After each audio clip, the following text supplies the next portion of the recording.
Hey there, welcome to the Millennial Book Junkie. My name is Monique, and today we're going to talk about the books that I read in March. But to be honest, I didn't read that much in March. But to be fair, I warned you that I was going to reduce my reading in a prior video because I am also writing a book. So I will update you on that, but essentially this month I only read 3 books, which kind of hurts because I usually try and read 4 to 5, and to be fair, I am reading a 4th book and it's very long and I'll probably finish it tomorrow, but it's not in March anymore, so it doesn't count. But I almost read 4 books this month, but the reason why I've reduced my reading is because I'm writing a book and I'm spending a lot of time writing said book. So I only read 3 books in March, and let's talk about what those were. The first book I read in March was Let's Pretend This Never Happened by Jenny Lawson. It is a nonfiction memoir, and I actually read this one because it was a book club pick for at work. I joined a book club at work, and every so often they pick a book, and that was it. And I don't normally read memoirs unless they're, especially interesting or, popular. So I was like, okay, I'll give this one a go. And essentially it was about Jenny's upbringing, and it was a very odd upbringing indeed.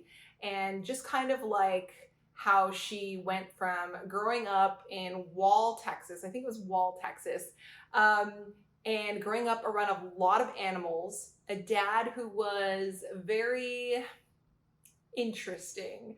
He would bring home dead animals. They kind of lived on like a farm, and he would bring home lots of things that he found interesting, sometimes alive animals, but he's really into taxidermy. And she has this one story that she kind of opens up with where she says, my childhood was not like anyone else's. Like, she literally was inside of an animal hiding or something like that. I think it was like a deer or some other big animal that her dad had brought home that they were like gutting for meat, and she ended up hiding inside of it for some reason. I don't remember. I read it a few weeks ago, but it was interesting.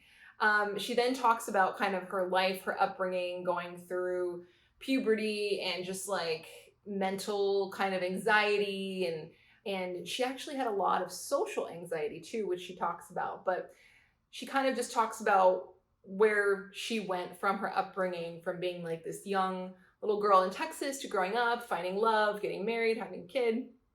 And but it's all really funny. Like, it's a funny memoir. Like, I listened to the audiobook, and like the way she tells stories about things that have happened to her are so hysterical. I found them very funny. I think it's intended to be funny, but it's also kind of a little dark because it's like, she was also going through a lot of anxiety about being around people. She had a lot of fear of saying the wrong thing, so she would just like go on and on and on and talk in social situations where it was like, you should stop talking, but she just kept going because she was so nervous and stuff like that. Like, it was really funny. I enjoyed it. And I think if you're in the mood for kind of a funny memoir, you would enjoy it. But it also depends on your definition of funny, because what I think is funny might not be what you think is funny. So that's something to keep in mind. But I was glad that I read it. I ended up giving this book a 5-star just because it was really hysterical. There were some things that were very relatable to me, and I overall had a good time with it. So I gave it a 5 stars.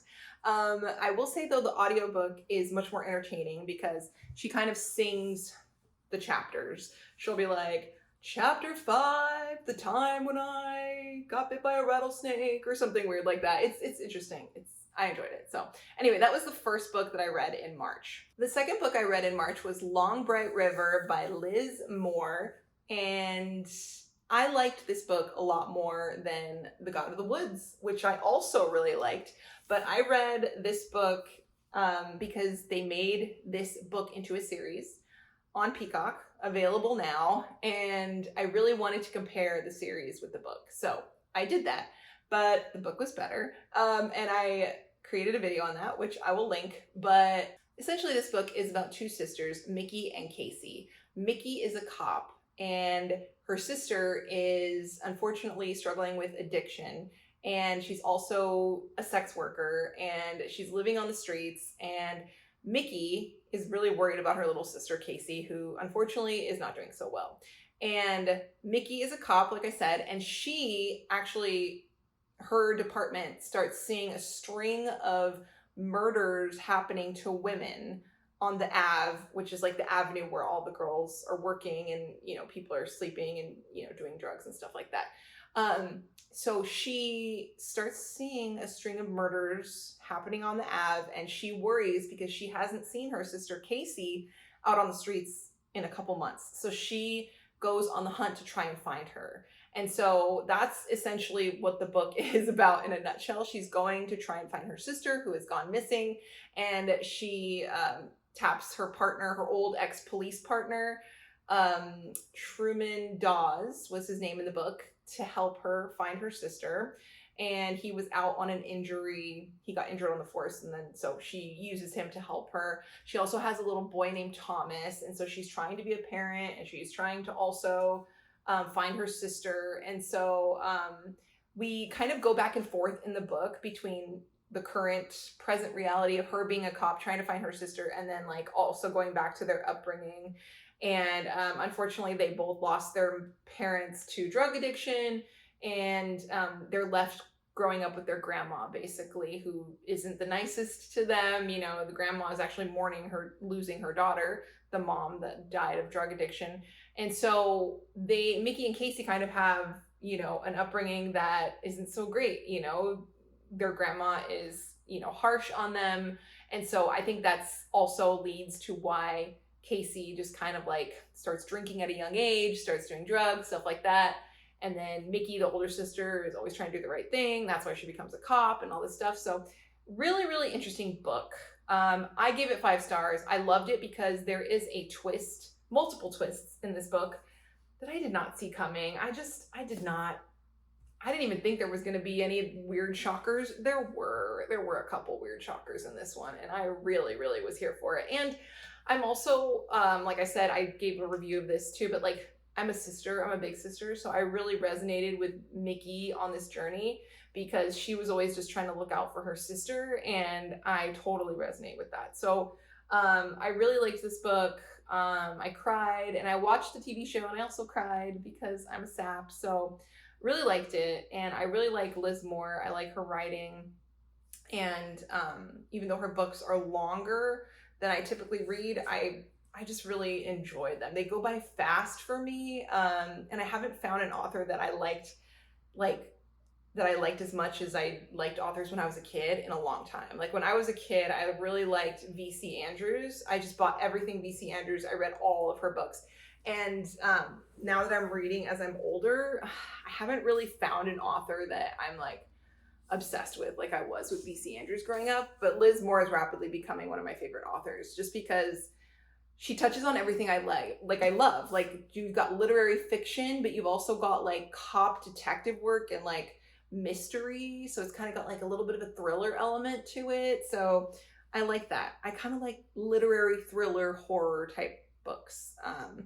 I like your standard thriller, but like when it gets deep, like I really like it. And the writing is really good. So really, really liked this book. Gave it 5 stars. One of my favorite books this year. So that was Long Bright River. The next book I read in March was a really fun read, and that was Listen for the Lie by Amy Tintera.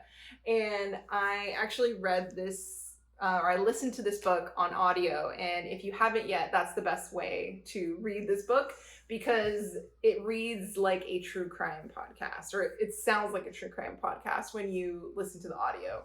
It's really addicting. You really kind of feel like you are listening to a true crime podcast. So I'll tell you what it's about. This girl named Lucy wakes up one day and she's got blood all over her, and she's wandering around the city bloody, and her friend is dead from the night before, Savannah. And everyone is like, what happened? Why are you wandering around the streets, blood all over you? And she doesn't remember anything. She doesn't remember anything that happened to her the night before when her best friend Savannah died, who they call Savvy. And years later, like they couldn't pin the murder on Lucy, but everyone in the small town in Texas where she lived thought she actually killed savvy. So she just decides, I'm going to move to Los Angeles. So she moves to Los Angeles. And that's kind of where the book opens up. She's just getting fired from her job. Her boyfriend's kind of a loser. And she's just like, I don't know, I'm feeling kind of out of sorts. And then she gets kind of like in the limelight again because a podcaster decides to investigate her case. So she kind of gets pulled back to Texas, and the podcaster is like, wants to interview her, and like he's interviewing all the kids she grew up with and like her grandma and her parents, and just like trying to get to the root of what happened to Savvy and how she was killed and who killed her.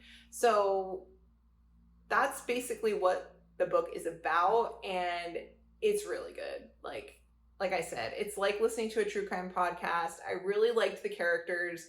I felt like the grandma in this book was really good. And I felt like also the main character, Lucy, wasn't super likable. She was actually kind of a biatch sometimes, which I liked.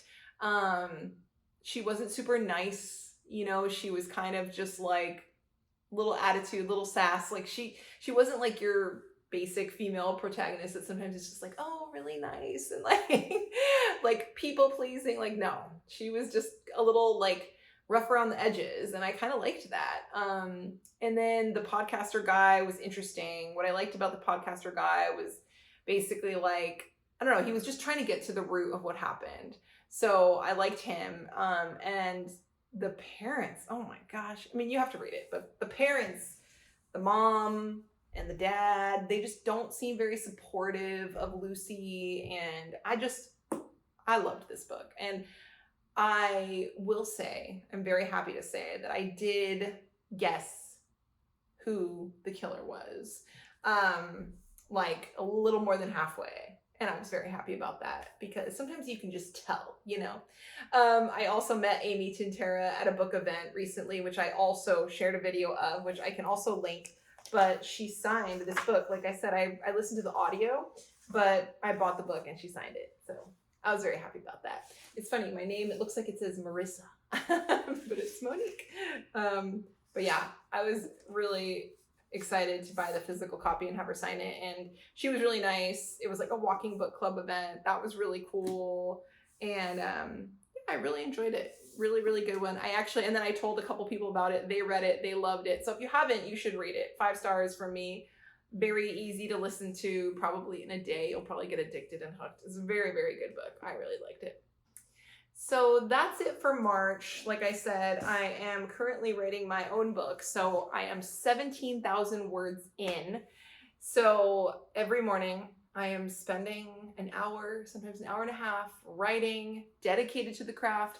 I'm actually writing longhand in these old composition notebooks, and that just is so nostalgic for me because when I was little, I used to write in the black and white composition notebooks. I used to write my little stories in there when I was in like 1st and 2nd grade. So I decided to write my novel longhand, and it is amazing because when you're writing longhand, you just get more feelings and thoughts and stuff that come out of you, or at least I do, when you're actually physically putting your hand to the page.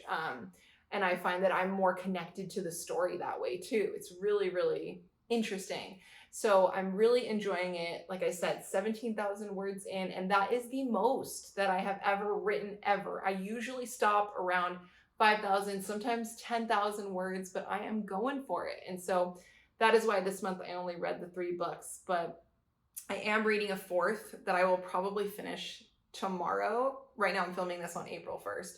So it kind of sucks that I'm finishing the book that I started in April, finishing it on like April 2nd. So it can't be part of the March wrap up, but maybe my April wrap up will be a little bit larger because I have this extra book that I'm finishing very early in April. So anyways, that's it for my March wrap up.